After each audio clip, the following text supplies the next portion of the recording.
दोस्तों, कश्मीर में जो हुआ उसके बाद 40 करोड़ हिंदुस्तानियों का खून खौल रहा था।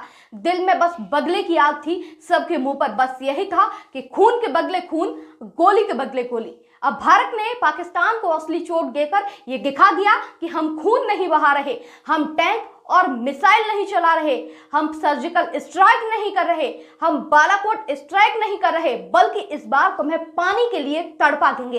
इसका असर पाकिस्तानी पर ऐसे पड़ेगा कि अब पाकिस्तान में लोग पानी के लिए तड़पेंगे। भारत ने इस कायराना हमले का जिम्मेदार पाकिस्तान को मानते हुए अगले ही दिन यानी कि बुधवार को 5 बड़े फैसले लिए। प्रधानमंत्री नरेंद्र मोदी की अध्यक्षता में हुई बैठक में यह फैसला लिया गया कि अब भारत और पाकिस्तान के बीच 1960 की सिंधु जल संधि को तत्काल प्रभाव से निलंबित कर दिया गया है। साथ ही अटारी चेक पोस्ट को भी बंद किया गया है। तीसरे फैसले में सरकार पाकिस्तान के नागरिकों को SAARC वीजा योजना के तहत भारत नहीं आने देगी। नई दिल्ली स्थित पाकिस्तानी उच्चायोग में रक्षा, सैन्य और नौसेना और वायुसेना सलाहकारों को 7 दिन में देश छोड़ने को कहा गया है। वहीं भारत ने पाकिस्तान में स्थित अपने उच्चायोग से सलाहकारों को बुला लिया है। आपको बता दूं, 19 सितंबर 1960 को दोनों देशों के बीच 6 नदियों के पानी को लेकर एक समझौता हुआ था। इसको सिंधु जल संधि कहते हैं। समझौते के अनुसार भारत को रावी, व्यास और सतलुज का अधिकार मिला, जबकि पाकिस्तान को सिंधु, झेलम और चिनाब का इस्तेमाल की इजाजत दी गई। इस संधि का मकसद था कि दोनों देशों में जल को लेकर कोई भी संघर्ष ना हो, लेकिन अब इस कदम ने पाकिस्तान की आर्थिक हालत खस्ता कर दी है। दोस्तों, कश्मीर का आतंकी हमला एक ऐसा आतंकी हमला था जिसने इंसानी को शर्मसार कर दिया। हमला केवल गोलियों से नहीं बल्कि धार्मिक पहचान पूछकर हुआ। पुलिस की वर्दी में आए आतंकियों ने आते ही सवाल किया, हिंदू हो या मुसलमान? अगर कोई कहता मुसलमान तो कहते कलमा पढ़ के सुनाओ। जो जवाब देता हिंदू तो उस पर सीधे गोली दाग दी जाती। यहाँ तक हद हो गई कि पुरुष पर्यटकों के कपड़े उतारकर ये पुष्टि किया गया कि वे मुस्लिम तो नहीं।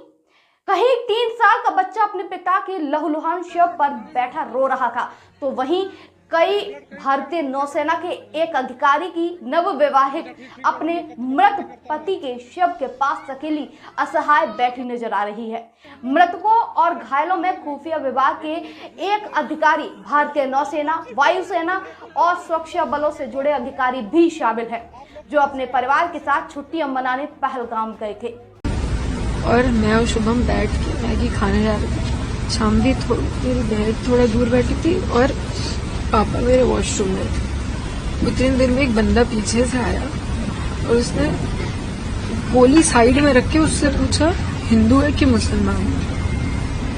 मुसलमान है तो पहले कलमा पढ़ के दिखा।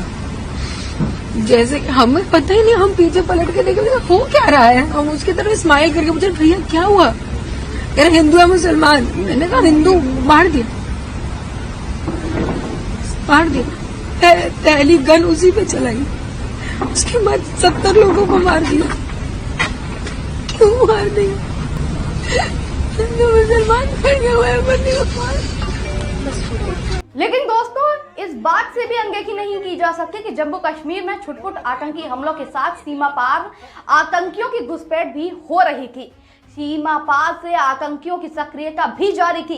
ऐसे में भारत सरकार और सुरक्षा बलों और खुफिया एजेंसियों को सतर्क रहना चाहिए था। जब पता था कि कश्मीर में जब बड़ी संख्या में पर्यटक पहुंच रहे हैं, तब वहां ऐसी लापरवाही आखिर क्यों हुई? जब पहलगाम में पर्यटकों के पसंदीदा ठिकाने बैसिन में आतंकियों ने लोगों को घेरा, उनसे पूछताछ करना शुरू कर दिया, तब वहां सुरक्षा कर्मी क्यों नहीं थे? इसके बाद जब उन्होंने गोलियां बरसाना शुरू की, तब भी उन्हें रोकने टोकने वाला वहां आखिर क्यों नहीं था? जब आतंकी लोगों को मारकर चले गए, तब सुरक्षा बल वहां पहुंचते हैं, और वो भी इतनी देरी से कि तब तक आतंकी गुम हो गए थे। इससे पता चलता है कि शायद ये मान लिया गया था कि कश्मीर में अब कहीं भी कोई भी खतरा नहीं है। आज सवाल ये नहीं कि हिंदू को मार दिया गया, बल्कि आज सवाल ये भी है कि सुरक्षा व्यवस्था में कमी इतनी बड़ी क्यों आई? केवल सुरक्षा व्यवस्था में कमी का ही नहीं, खुफिया एजेंसियों की चौकसी भी आखिर क्यों सही नहीं थी? आखिर वे इतनी अनदेखी कैसे कर गए कि कश्मीर में आतंकी और उनके खुले छिपे समर्थक आज भी वहां मौजूद हैं और वे अपनी कायराना हरकतों से बाज नहीं आ रहे। किसी को इसका भी भान होना चाहिए था कि देश में जब जब कोई बड़ा विदेशी अतिथि आया है, तब आतंकियों ने कश्मीर में खून बहाया है। अमेरिकी उपराष्ट्रपति के भारत दौरे को देखते हुए कश्मीर में अतिरिक्त सतर्कता बरती जानी चाहिए थी, क्यों नहीं बरती गई? इसके अलावा इसलिए भी और चौकन्ना हो जाना चाहिए था कि वक्फ कानून को लेकर कश्मीर का माहौल खराब करने की कोशिश हो रही थी, लेकिन सुरक्षा और सतर्कता में कमी की जवाबदेही तो हमारी अपनी है। पाकिस्तान के खिलाफ जवाबी कार्रवाई के साथ इसका भी तो हिसाब लिया जाना जरूरी है। इसका जवाब आखिर कौन देगा? कश्मीरी समाज में आतंकी संगठनों की पैठ कितनी गहरी है, इसका अंदाजा आप इससे लगा सकते हैं कि इस साल ही जम्मू कश्मीर सरकार के 5 कर्मचारियों को नौकरी से इसलिए निकलना पड़ा क्योंकि सरकार में रहते हुए वे आतंकी संगठनों के लिए काम किया करते थे। ऐसे और सरकारी कर्मचारी हैं जिनकी आतंकी संगठनों से मिली होने के संदेह में जांच हो रही है। कश्मीर में फैले इस्लामी कट्टरपंथ का ये वो सच है जो अक्सर बाकी देश की जनता तक नहीं पहुंच पाता। ये यही सिद्ध करता है कि कश्मीर केवल राजनीतिक या संवैधानिक समस्या नहीं है और ना ही वो पारंपरिक सैन्य कार्रवाई से नियंत्रित की जा सकती है।